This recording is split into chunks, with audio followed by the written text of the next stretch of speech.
Les droits de l'homme, c'est un certain nombre, comme dirait-on, un certain nombre de prérogatives qui sont reconnues à un individu et à cet état, dans cette situation, il est loisible à l'individu de saisir les juridictions de son pays lorsque la personne estime que ses prérogatives ont été violées, pour que le droit soit dit et que réparation soit faite.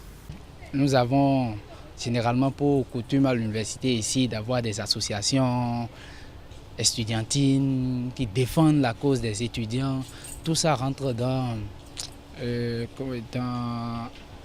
la panel des droits de l'homme. Dans n'importe quelle université, normalement, selon moi, il devrait y avoir les forces de l'ordre. Parce que c'est vrai qu'il y a des associations universitaires pour défendre les étudiants. Mais au même moment, nous ne devons pas oublier le fait que quand il y a des mouvements de grève, il y a un peu de violence. Et ces violences ont des conséquences vraiment qui peuvent atteindre chaque étudiant dans l'université.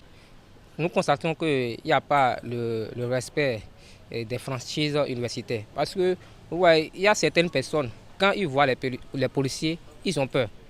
Bon, nous sommes à l'UAC, au campus, pour étudier.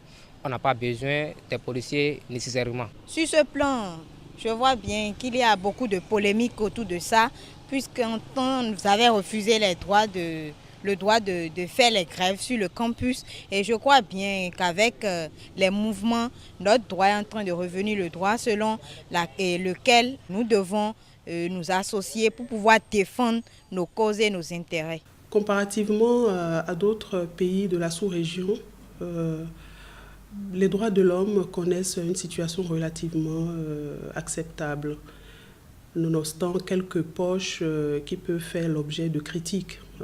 Notamment, il y a un certain nombre de réformes qui ont été engagées par notre État sur certains aspects.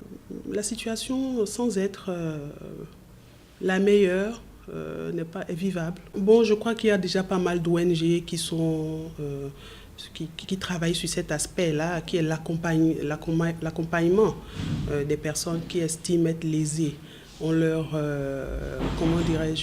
les accompagner juridiquement, on leur dit comment est-ce qu'ils peuvent saisir les juridictions pour faire entendre leur cause.